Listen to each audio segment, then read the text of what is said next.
Fernando Estrafase, secretario general y de Relaciones Internacionales del Gobierno de la Ciudad, cofundador y exdirector de CIPEC, ex consultor del Banco Mundial, politólogo y magíster en políticas públicas. Fernando, ¿cómo estás? Buenas noches. ¿Qué tal? Buenas noches, gracias por la invitación. Gracias por venir. Bueno, ¿qué pensás de esto del dólar Qatar, que el jefe de gobierno hoy lo criticó?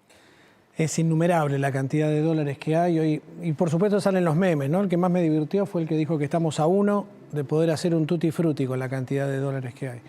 Mira, hablando más en serio, son parches, son conejos de la galera que el gobierno trata de sacar y que no están enmarcados, como decía Horacio Rodríguez Larreta, en un plan de largo plazo, no solo que nos saque de la emergencia, sino sobre todo que vuelva a poner a la Argentina en un sendero de crecimiento y de crecimiento sostenible.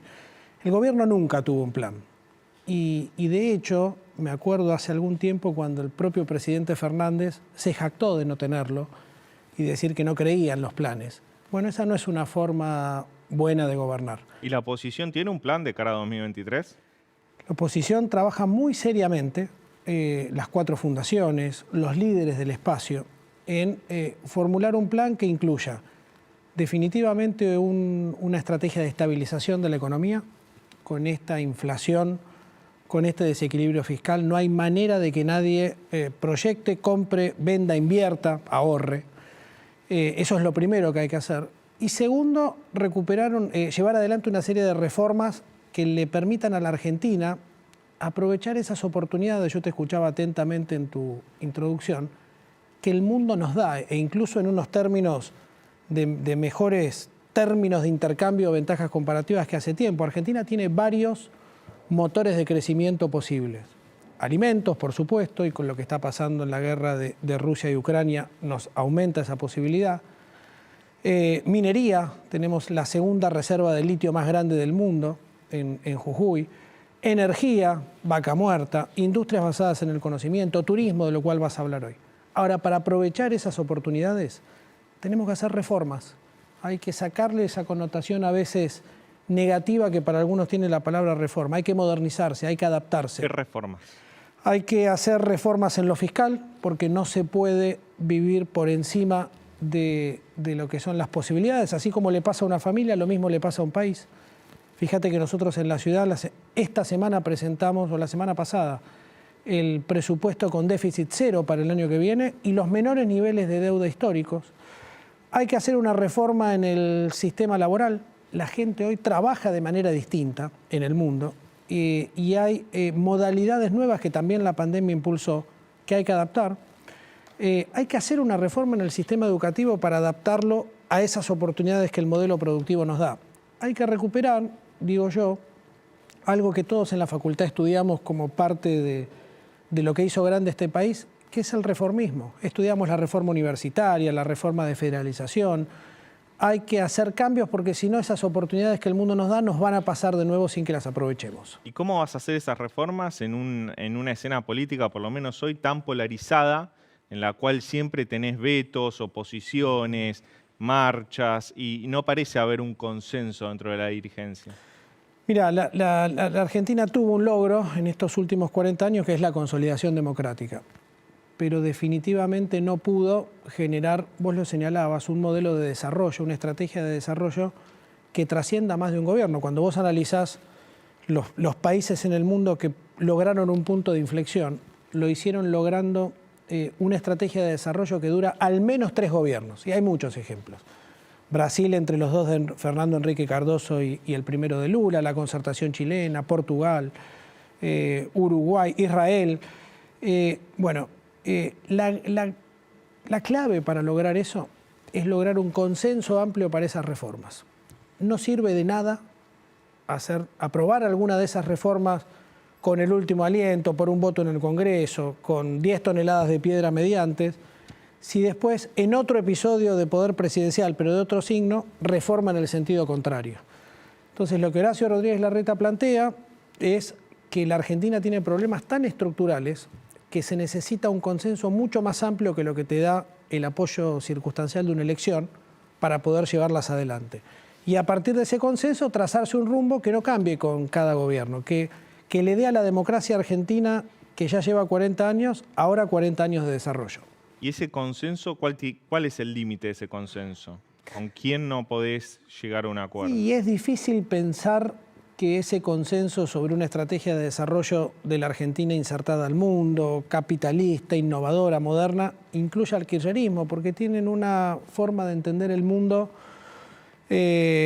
muy distinta a eso. Lo ves en las alianzas internacionales, por ejemplo, que tiene. Hoy la Argentina es protagonista en el mundo por su defensa de los gobiernos de Nicaragua, de Cuba, de Venezuela, por el mal paso que dimos con Rusia.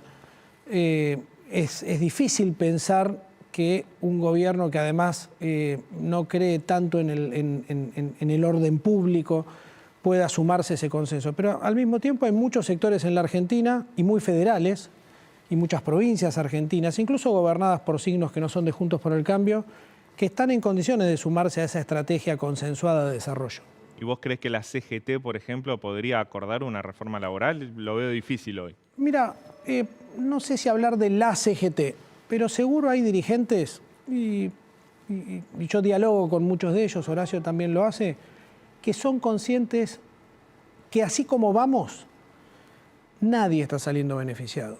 Porque si el más del 30% del trabajo en la Argentina es, como vulgarmente se llama, en negro, y para una empresa no hay ningún incentivo a contratar nuevos empleados por el riesgo laboral o la llamada industria del juicio, no es bueno para nadie, ni para los trabajadores, ni para los sindicatos que los representan, este sistema. Entonces, yo creo que hay mucha racionalidad también en el sector sindical para empezar este diálogo.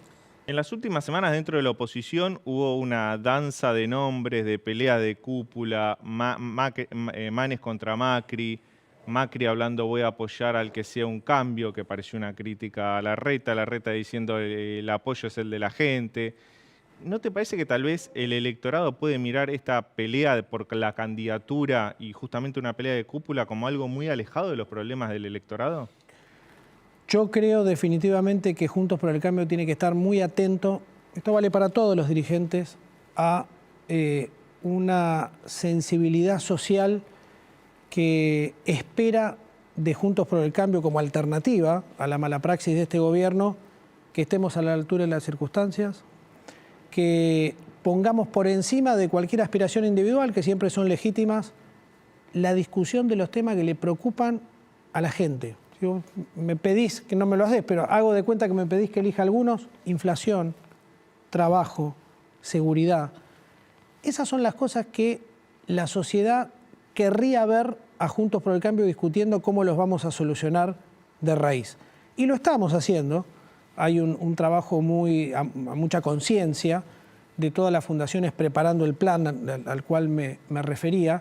Y también es verdad que la política tiene momentos de diferenciación, de intercambio, de debate individual, pero coincidiendo mucho con vos, creo que tenemos que ser muy conscientes de que la paciencia, y también asociada a la expectativa que tiene la sociedad, exige de los dirigentes de Juntos por el Cambio que dialoguen y debatan en esos términos, pero con mucha jerarquía también, ¿no? ¿Larreta va a ser candidato a presidente aunque Macri lo sea? Es decir, ¿va a competir contra Macri o va a ser candidato en caso de que Macri apoye a Bullrich? Primero, de lo que estoy más seguro de todo es que a mí me encantaría que Horacio Rodríguez Larreta sea candidato a presidente. Creo que es la persona más preparada de la Argentina para esta etapa. Creo que tiene el cursus honorum hecho para llevar adelante un gran gobierno. Creo que tiene ideas muy claras, como yo las estaba señalando antes. Creo que es el tipo de liderazgo que la Argentina necesita en este momento para iniciar ese punto de inflexión hacia el desarrollo al cual me refería antes. Su decisión de presentarse a la candidatura no depende de ninguna otra candidatura o presencia en la oferta electoral de Juntos por el Cambio. O sea, puede competir con Macri. Eventualmente sí, si el presidente Macri decidiera ser candidato, cosa que todavía no anunció, pero si así fuera, creo que hay que naturalizar la posibilidad de que haya una PASO entre de varios dirigentes de Juntos por el Cambio y en todo caso tener, de cara a la sociedad, el debate más profundo posible sobre cómo lograr esas reformas de las que hablábamos y bajo qué condiciones esas reformas duran más en el tiempo. Como dijo Horacio el otro día, el cambio que vale es el que se logra en primera instancia, pero que después perdura en el tiempo. Si no, te pasa el péndulo en el que sigue la Argentina hace tanto tiempo. En su nuevo libro, ¿Para qué?, se filtró una parte en la cual el expresidente Mauricio Macri estaría a favor de la privatización de empresas públicas. ¿Cuál es la posición de Horacio Rodríguez Larreta sobre ese tema particular? Mirá, para empezar, yo no lo leí, la verdad, en profundidad, porque todavía no salió. Leí algunos párrafos, creo que el que vos señalás también. Coincidimos absolutamente en Juntos por el Cambio que el equilibrio fiscal es un imperativo categórico, te diría, de ese modelo de desarrollo. Y si algunas empresas públicas contribuyen de forma determinante a ese desequilibrio, algo hay que hacer al respecto. Después hay empresas y empresas. La Argentina también tiene como una de las empresas más protagónicas de su conglomerado estatal al INVAP, que le exporta reactores a varios países del mundo, incluyendo algunos muy desarrollados como Australia. Pero también hay otras que a lo largo de los años no pueden ganar la competitividad necesaria para estar en el mercado de manera protagónica y le piden al Estado un esfuerzo que terminan pagando todos los argentinos. O una empresa como Aerolíneas que obtura la posibilidad de competencia, por lo menos en este periodo, con otras empresas, y eso termina en que menos gente en la Argentina puede viajar. Hoy la Argentina está mucho menos conectada con el mundo y entre sí, en términos federales, de lo que estaba antes de la pandemia y aún factoreando el efecto de la pandemia. Así que definitivamente con las empresas hay que plantearse una estrategia y según el caso, por supuesto, la privatización puede ser una opción y en otros quizás no. ¿No te parece que, por lo menos lo veo en el expresidente Macri, que está hablando de voy a hacer lo mismo que antes pero más rápido, voy a privatizar empresas públicas, está planteando un plan de shock, básicamente de ajuste de shock, reformas, también reformas estructurales, pero es un plan que suena a sangre, sudor y lágrimas y no le están ofreciendo al electorado un horizonte. Bueno, ¿hacia dónde vamos? ¿Cómo vamos a estar en unos años? ¿No está faltando un poco eso? ¿Y no tenés la sensación de que es el ajuste por el ajuste? Yo creo que el estado de zozobra en el que está la sociedad, del cual hablábamos antes, requiere, por supuesto, de mucha honestidad de parte de quienes aspiran a liderarlas respecto de cuál es el camino para salir de esta decepción permanente, pero también un horizonte de llegada, un punto al cual podremos decir que ese esfuerzo colectivo valió la pena. Y también mucha consistencia de la clase política en ser parte de ese esfuerzo que se le pide, ¿no? Me parece que la experiencia internacional te demuestra que el liderazgo que sabe explicar por qué, Fernando Enrique Cardoso decía, gobernar es explicar por qué tenemos que pasar por un camino de sinceramiento general, pero sobre todo a dónde nos va a llevar. Incluso nuestra generación, la tuya y la mía, creció con una idea muy, muy arraigada en la historia argentina, que era que el futuro de tus hijos siempre iba a ser mejor que el tuyo en la medida que hicieras lo que había que hacer, no lo que nos enseñaron. Estudiar, trabajar, esforzarte. Esa idea hoy se rompió en la Argentina. Hay que volver a recuperar esa expectativa de que haciendo lo que tenemos que hacer nos va a ir mejor a todos. ¿Y por qué siempre las clases medias o los sectores populares son los que pagan los costos de esos sinceramientos? Esos costos los pagan también, no solo con esos sinceramientos, sino en un país que mes a mes nos saca una parte de nuestro ingreso a partir de la inflación, nos saca una parte de nuestro futuro dándonos bienes públicos de mala calidad, salud, educación.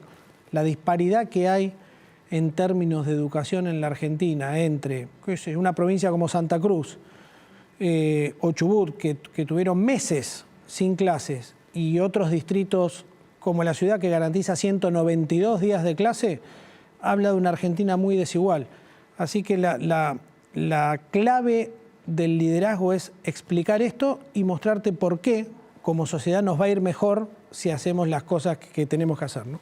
Fernando, para cerrar, la semana que viene, lo dije en la apertura, es la cumbre de alcaldes contra el cambio climático en la ciudad de Buenos Aires. ¿En qué consiste esa cumbre y por qué es importante? En primer lugar, es una grandísima oportunidad para la Argentina, no solo para Buenos Aires, porque la Argentina va a ser protagonista de un evento mundial que además a la Argentina le impacta y mucho.